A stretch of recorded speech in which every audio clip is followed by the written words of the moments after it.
Hi everyone, welcome to JR tutorials. I am your friend Rahul Jaiswal. तो दोस्तों कैसे हो आप सभी लोग? उम्मीद करता हूँ आप सभी लोग अच्छे होंगे और आपकी स्टडीज भी बेहतरीन तरीके से चल रही होगी। तो जैसा कि आप लोग जानते हैं दोस्तों कि हमने न्यू बैच स्टार्ट किया हुआ है डिजिटल बोर्ड के ऊपर, जिसमें हम आपको सब कुछ दोबारा से नए तरीके से पढ़ा रहे हैं, जिसमें हम पहुंच चुके हैं। अगर मैं 8 स्टैंडर्ड के साइंस सब्जेक्ट की बात करूं तो चैप्टर 13 तक पहुंच चुके हैं। यानी आप देख सकते हो बहुत करीब है कि हम दूसरी बार हम ये चैप्टर्स के मतलब ये सब्जेक्ट्स के सिलेबस हम कंप्लीट कर रहे हैं दूसरी बार। यानी कि पहली बार ऑलरेडी कंप्लीटेड है, तो हमारे पहले के जो व्हाइट बोर्ड वाले वीडियोस है उसमें पूरा सिलेबस ऑलरेडी कंप्लीट है। पूरा साइंस सब्जेक्ट, पूरा मैथ सब्जेक्ट, पूरा SST सब्जेक्ट को पढ़ा के रखा हुआ है। तो आप हमारे पहले के वीडियो जरूर देखें और आगे पढ़ते रहिए, कंसेप्चुअल नॉलेज क्लियर करते रहिए और बेहतरीन से बेहतरीन मार्क्स एग्जाम में स्कोर करते रहिए। ठीक है, तो चलिए शुरुआत करते हैं वीडियो की। तो सबसे पहले मैं आपको एक और चीज बताना चाहता हूं कि जो भी आप हमारे वीडियोस देखते हो तो प्लीज़ अपने जितने भी आपके फ्रेंड्स होंगे जिनको नहीं पता, जो ज़रूरतमंद है, जो शायद कहीं ऑफलाइन क्लास नहीं जा रहे लेकिन फिर भी उनको पढ़ने की जरूरत है, अच्छे मार्क्स स्कोर करने की जरूरत है, तो प्लीज़ हमारे वीडियोस को जितना हो सके अपने सभी दोस्तों तक शेयर जरूर करना ताकि उनका भला हो सके। ठीक है, तो चलो शुरुआत करते हैं। तो आपको पता होगा कि ये चैप्टर जिसका नाम है दोस्तों चैप्टर नंबर 13 केमिकल चेंजेस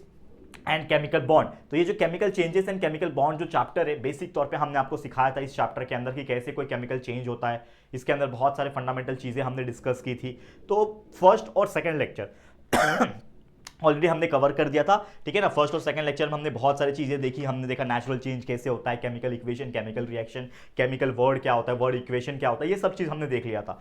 आज हमारा थर्ड लेक्चर है और आखिरी लेक्चर है, यानी आज हमारा चैप्टर कंप्लीट होगा, जिसमें हम आपको सिखा रहे होंगे बॉन्ड क्या होता है। और बॉन्ड में भी दो प्रकार होते हैं, एक होता है आपका आयोनिक बॉन्ड और एक होता है आपका कोवैलेंट बॉन्ड। तो ये दोनों बॉन्ड क्या होते हैं ये सब चीज देखेंगे। छोटा ही लेक्चर होगा लेकिन आप लोग वीडियो को एंड तक जरूर से देखना। तो चलिए शुरुआत करते हैं। तो पहला टॉपिक आज के लिए जो कि होने वाला है केमिकल बॉन्ड। ठीक है, चलिए। तो what do mean by chemical bond? अब जैसे कि आप लोग ये चीज समझते होंगे कि कोई भी केमिकल रिएक्शन जब होती है तो केमिकल रिएक्शन में कोई एक एलिमेंट दूसरे एलिमेंट से कंबाइन होता है तब जाके कंपाउंड बनता है, करेक्ट है। लेकिन कोई एक एलिमेंट दूसरे एलिमेंट से जब जुड़ता है, यानी कोई एक एलिमेंट का कोई एटम दूसरे एलिमेंट के कोई एटम से जुड़ता है, तो जब वो जुड़ता है तो आपस में क्या करता है, वो एक बॉन्ड बनाता है और उसी चीज को हम क्या बोलते हैं, केमिकल बॉन्ड। ये चीज मैंने ऑलरेडी आपको एक्सप्लेन की हुई थी कि what do mean by chemical bond. क्योंकि कोई दो केमिकल है, एलिमेंट्स मतलब क्या है, केमिकल है, तो दो केमिकल है, उसके जो सबसे छोटे पार्टिकल होते हैं जिसको एटम्स कहते हैं हम लोग। तो मान लो एक सोडियम हो गया, एक क्लोरीन हो गया, तो सोडियम और एक क्लोरीन के एटम जब मिलते हैं तो वो मिलके क्या बनाएंगे, NaCl बनाएंगे, यानी नमक बनाएंगे, जो हम हमारे घर में खाते हैं, कॉमन सॉल्ट, टेबल सॉल्ट।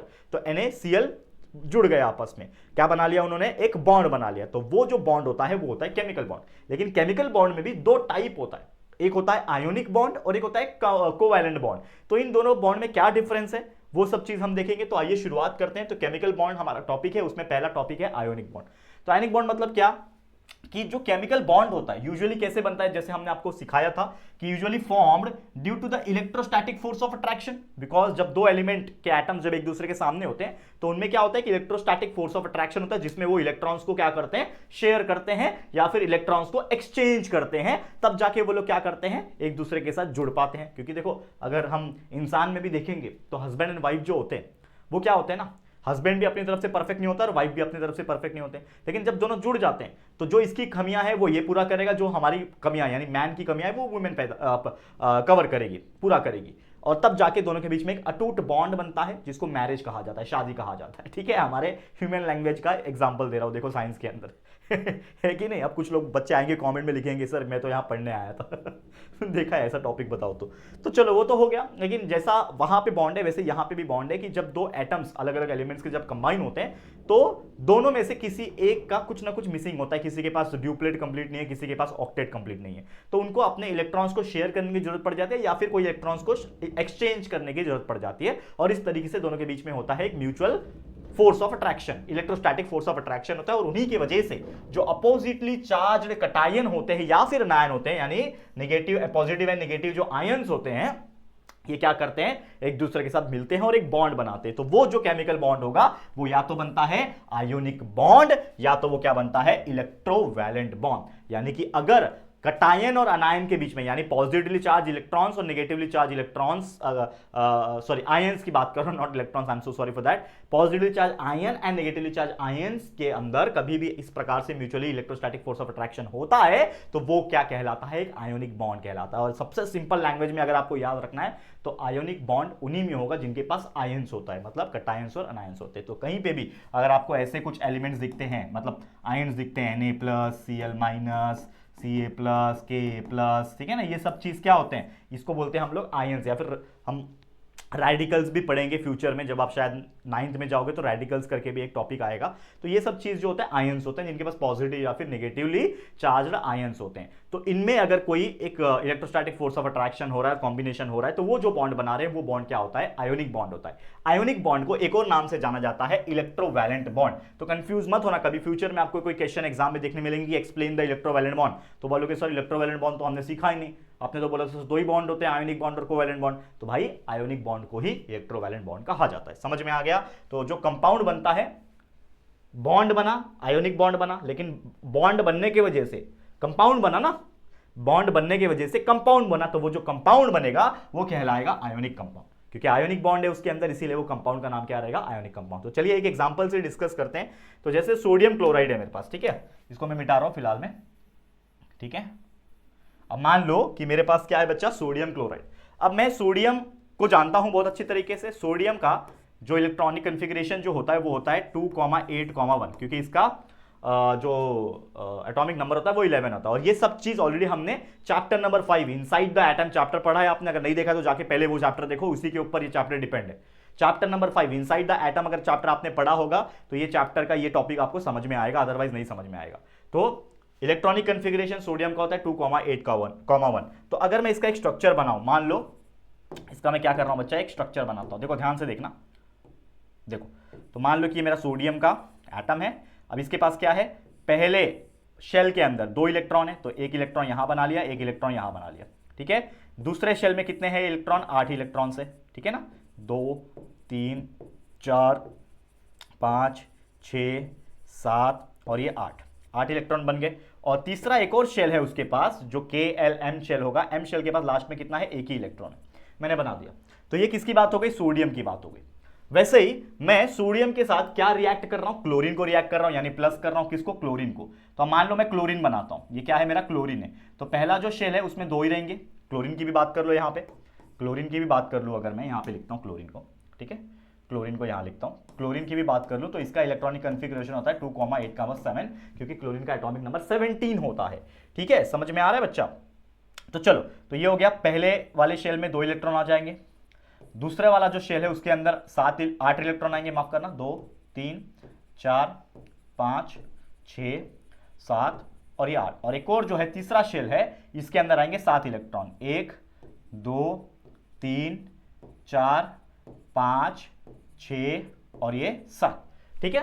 तो हमको पता है कि जब भी कोई 2 आयन या फिर 2 कोई भी एटम जब रिएक्ट करते हैं, यानी ये सोडियम और ये क्लोरीन जब आपस में रिएक्ट करेंगे तो उनके बीच में क्या होगा, शेयरिंग ऑफ इलेक्ट्रॉन्स होगा, या फिर हम बोल सकते हैं एक्सचेंज ऑफ इलेक्ट्रॉन होगा। तो यहां पे क्या हो रहा है, अगर आप देखोगे तो इलेक्ट्रोस्टैटिक फोर्स ऑफ अट्रैक्शन हो रहा है, जिसमें oppositely charge cations and ion एक दूसरे को रिएक्ट करके एक बॉन्ड बना रहे हैं। तो इसमें होगा क्या, अगर आप ध्यान से देखोगे, इस चीज को बिल्कुल अच्छे से समझोगे, तो यहां पे इसके पास लास्ट में जो आउटर मोस्ट शेल बोला जाता है, इसके पास सिर्फ एक इलेक्ट्रॉन है।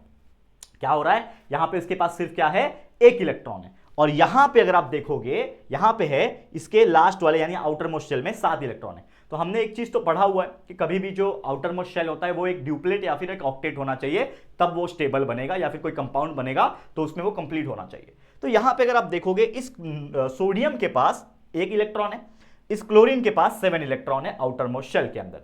तो अगर मैं इस 1 को हटा के इसको दे दूं, यानी इस 1 को निकाल के इसको दे दूं, तो ये क्या बन जाएगा, सिर्फ 2,8 बन जाएगा, इसका 1 चला जाएगा तो 2,8 बचेगा, यानी लास्ट में इसके 8 बचेगा, और ये एक ऑक्टेट कंप्लीट करेगा अपना, ठीक है।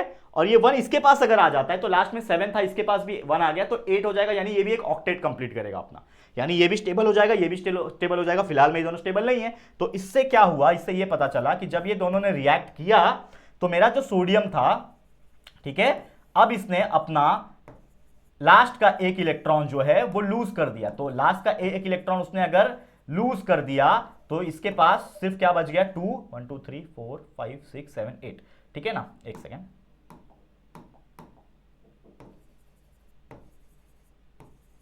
2 2 4 5 1 2 3 4 5 6 7, एक और बना दो, 8।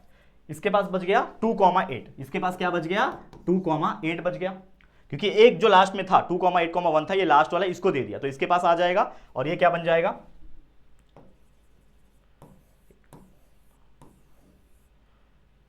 1 2 इसका स्टार्टिंग का, दूसरा शेल में 8 3 4 5 6 7 8 और तीसरे शेल में जो पहले 7 था अब यहां से एक उसके पास आ गया, तो लास्ट वाले शेल में भी क्या बन जाएगा दोस्तों, 8 इलेक्ट्रॉन जो है वो आ जाएगा। 1 2 3 4 5 6 7 और एक और 8।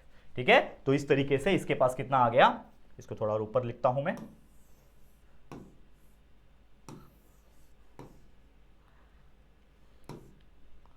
ठीक है, इसके पास भी आ गया 2,8,8 आ गया। ठीक है, तो इस तरीके से ये क्या बन गया, सोडियम क्लोराइड बन गया, यानी Na+, क्योंकि इसने एक इलेक्ट्रॉन लूज किया, तो जब इलेक्ट्रॉन को लूज करूंगा यानी नेगेटिविटी को लूज करूंगा तो मैं बन जाऊंगा पॉजिटिव, तो Na+ बन गया।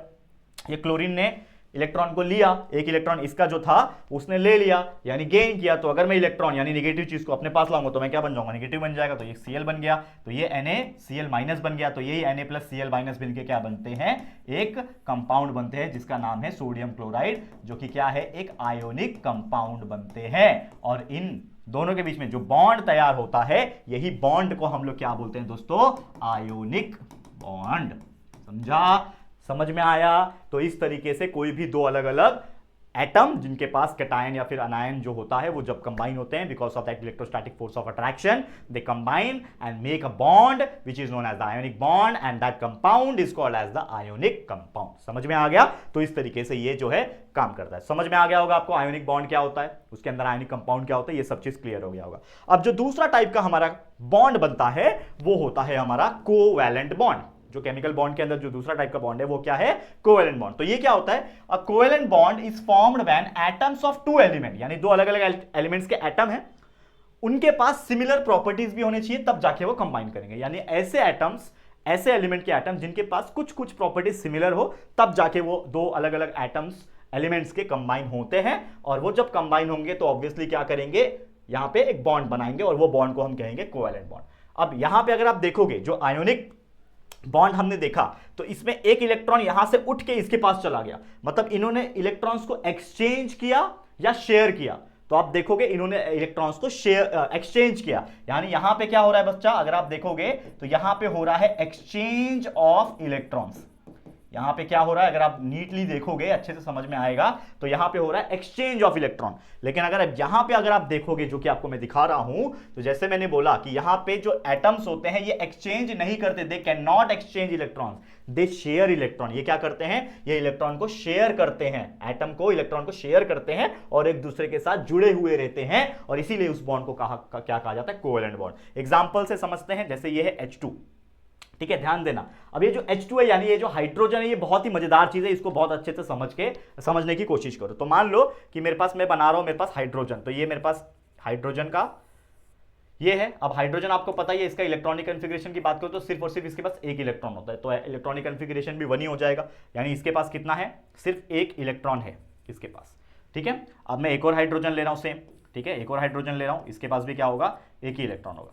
तो यहां पे मेरे पास ये एक हाइड्रोजन है, ये एक हाइड्रोजन है, इनके पास क्या है, ऑब्वियसली एक एक इलेक्ट्रॉन है, because they have only 1 electrons, that's why इसका जो एटॉमिक नंबर है वो क्या है, 1 है। समझ में आ रहा है, इस तरीके से। तो ये हाइड्रोजन है, ये हाइड्रोजन है, लेकिन इन दोनों के बीच में जब मैंने रिएक्शन किया, यानी कि एक हाइड्रोजन एटम को लिया, दूसरे हाइड्रोजन एटम को लिया, और इन दोनों के बीच में जब मैंने रिएक्शन किया, तो ये क्या बनेगा, ये बनेगा दोस्तों, ये जो एटम था हाइड्रोजन का, वो इसके साथ जाके बॉन्ड बनाएगा, और ये एक एटम, एक इलेक्ट्रॉन और ये इलेक्ट्रॉन मिलके दोनों एक दूसरे के साथ शेयर कर लेंगे, सो दैट इसके पास 2 इलेक्ट्रॉन आ गया।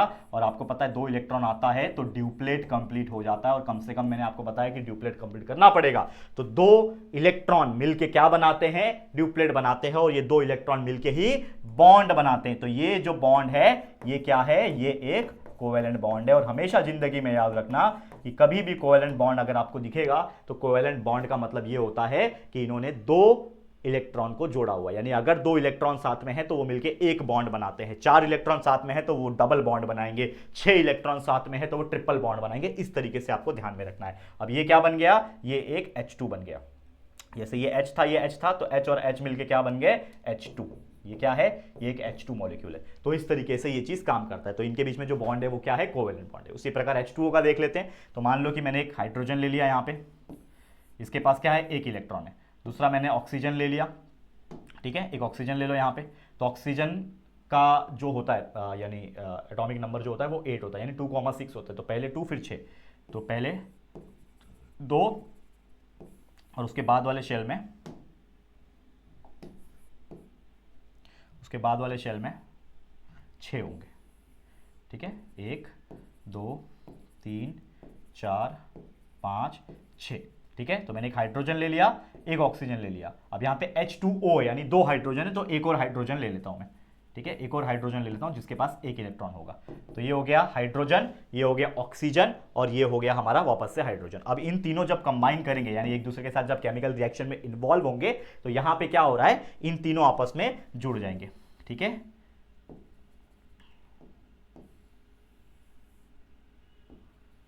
ये तीनों क्या हो रहे हैं, आपस में जुड़ जाएंगे। किस तरीके से जुड़ेंगे, अब देखो यहां पे इस ऑक्सीजन के पास क्या है, 6 है। अगर आप देखोगे इसके पास 6 है, लास्ट में आउटर मोस्ट शेल में 6 इलेक्ट्रॉन है, इसके पास 1 इलेक्ट्रॉन है, इसके पास 1 इलेक्ट्रॉन है। तो मैंने आपको बोला है या तो उसका जो आउटर मोस्ट शेल होना चाहिए 2 होना चाहिए यानी ड्यूप्लेट कंप्लीट होना चाहिए, या तो 8 होना चाहिए ऑक्टेट कंप्लीट होना चाहिए। तो यहां पे अगर आप देखोगे तो 6 है, तो ये अगर हाइड्रोजन इसके साथ जुड़ गया, अपना इलेक्ट्रॉन इसको शेयर कर लिया तो 7 हो जाएगा। और ये भी हाइड्रोजन अगर अपने साथ 6 वाले के साथ चला गया यानी ऑक्सीजन के साथ जुड़ गया, चिपक गया जाके, तो अपना इलेक्ट्रॉन शेयर कर रहा है। जैसे यहां पे क्या किया था, ये हाइड्रोजन अलग है, ये हाइड्रोजन अलग है, दोनों अनस्टेबल है, तो इन दोनों साथ में आ गए और दोनों का मिला के 2 इलेक्ट्रॉन बन गया जिससे ड्यूप्लेट कंप्लीट हो गया। ठीक है, और दोनों के बीच में एक बॉन्ड क्रिएट हो गया जिसको हम कोवैलेंट बॉन्ड बनते हैं। तो इस तरीके से वो चीज हो गया। सेम यहां पे हाइड्रोजन अकेला है बेचारा, 6 के पास चला जाएगा, 7 हो गया। ये हाइड्रोजन इसके पास आ जाएगा तो 8 हो गया। इस तरीके से कुल मिला के 8 यानी कि एक ऑक्टेट जो है वो कंप्लीट हो जाएगा। तो यहां पे क्या हो रहा है कि जब ये इसके साथ जुड़ेगा यानी यहां पे क्या आ जाएगा, 2 इलेक्ट्रॉन जो है यहां पे आ जाएंगे। ठीक है, इसको मैं अलग कलर से करता हूं। ठीक है, यहां पे क्या आ गया, 2 इलेक्ट्रॉन आ गया। ऑक्सीजन के पास ऑलरेडी कितने थे, 6 थे। ठीक है, लेकिन हाइड्रोजन के पास तो 1 था ना, तो ये 1 हो गया, ये 2 हो गया। अब मान लो इसको भी सेम पहले 2 बना लेता हूं, यहां पे हो गया, तो ये 2 ये 2 4। ठीक है, यहां पे 2 2 3 4 और यहां पे 2 6। तो अगर आप देखोगे तो कुल मिला के यहां पे 2 2 4 2 6 2 8 इलेक्ट्रॉन जो है यहां पे बनता हुआ नजर आया। और ये हाइड्रोजन, ये ऑक्सीजन और ये हाइड्रोजन मिलके क्या बन गए, HOH का एक बॉन्ड बना दिए। तो ये जो बॉन्ड आपको दिख रहा है, this bond is called as the covalent bond. और इसको हम लोग प्रॉपर तरीके से जो लिखते हैं, ये जो प्रॉपर तरीके से लिखते हैं, इसका नाम क्या लिखूंगा मैं, H2O लिखूंगा। This is the covalent bond जो हमें बनता हुआ नजर आ रहा है। समझ में आ रहा है? तो इस तरीके से हमने क्या बना लिया, H2O जो है बना लिया। और ये जो बॉन्ड इनके बीच में जो बना है उसी को बोला जाता है कोवैलेंट बॉन्ड। समझ में आ गया है, क्लियर है? बहुत इजी तरीके से मैंने एकदम नॉर्मल घरेलू तरीके से मैंने आपको यहां पे एक्सप्लेन करने की कोशिश की है और उम्मीद करता हूं ये चीज आपको बहुत अच्छे से समझ में आ गया होगा। तो बस दोस्तों, इसी के साथ ये पूरे जो टॉपिक्स थे हमारे इस चैप्टर के वो कंप्लीट हो गए। यानी इसी के साथ ये पूरा का पूरा एंटायर चैप्टर हमारा यहाँ पे क्या होता है, कंप्लीट होता है। समझ में आ गया दोस्तों, क्लियर है? तो बस आज के लिए इतना ही। ये वीडियो, ये चैप्टर आपको कैसा लगा है दोस्तों, जरूर से हमें कमेंट करके बताना। अगर वीडियो पसंद आया, चैप्टर पसंद आया तो प्लीज वीडियो को लाइक कर देना, शेयर करना अपने सभी दोस्तों के साथ। और अगर पहली बार आए हो चैनल पे, अभी तक चैनल को सब्सक्राइब नहीं किया है तो फटाफट से हमारे चैनल को सब्सक्राइब करके बेल आइकन को प्रेस कर देना ताकि वीडियोस की जो नोटिफिकेशन है वो आप लोग को मिलती रहेगी। ठीक है फ्रेंड्स, तो चलो फिर जल्दी मिलेंगे एक और नई वीडियो में। तब तक के लिए thank you and good bye.